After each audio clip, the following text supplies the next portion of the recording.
ఇప్పటికిప్పుడు సార్ ఇవాళ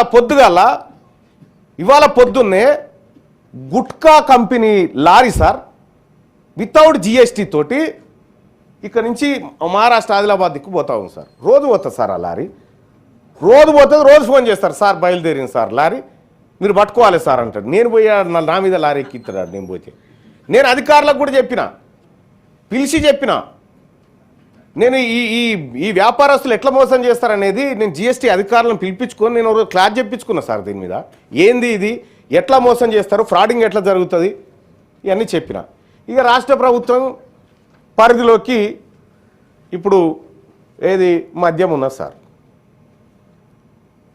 దేశమంతా ఒకే పన్ను విధానం ఉండాలనేది జిఎస్టీ సార్. దాని ఆలోచన అదే. మేము 9% తీసుకుంటే మీరు 9%, మేము 5 తీసుకుంటే మీరు 5, మీరు 12 తీసుకుంటే మేము 12. పంపకాలు సమానంగా పంచుకుంటారు సార్ రాష్ట్ర ప్రభుత్వం కేంద్ర ప్రభుత్వం. కానీ ఇక్కడ మద్యం ఉన్నది సార్.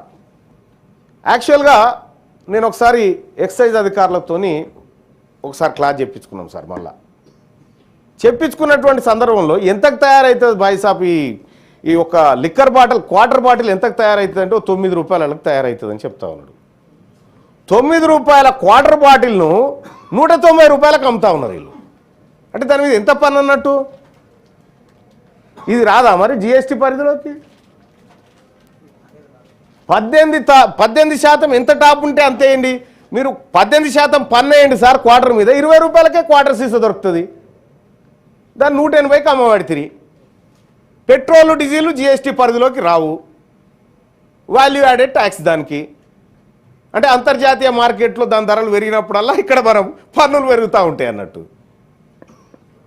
తెలంగాణ రాష్ట్రంలో మద్యం తర్వాత పెట్రోల్ డీజిల్ ఉత్పత్తుల మీద ఏది 10 రూపాయల లోపే. ఇంకా అంటే నేను జిఎస్టీ అంటా ఉన్నా. లేదు 9 రూపాయలకే తయారవుతుంది. దాని మీద 18% జిఎస్టీ వేసుకొని పోని. ఎంత టాప్ జిఎస్టీ ఎంత ఉంటే గంత వేసుకొని.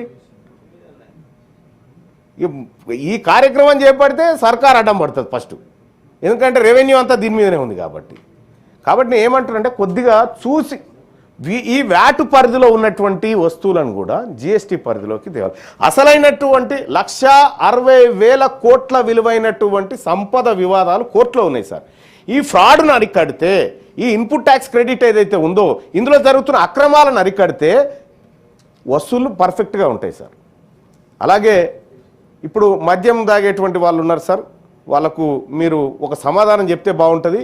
మేము క్వార్టర్ సీసా మీద ఎంత ట్యాక్స్ వేస్తూ ఉన్నాము, 9 రూపాయలకు తయారయ్యేది 190 రూపాయలకు ఎందుకు అంతా ఉంది మీకు అనేది ఒకసారి ప్రభుత్వం ప్రజలకు కూడా చెప్తే వాళ్ళు కూడా చూడ ఎట్లా వాడుకోవాలో దాన్ని అట్లా వాడుకుంటారని సూచన సార్.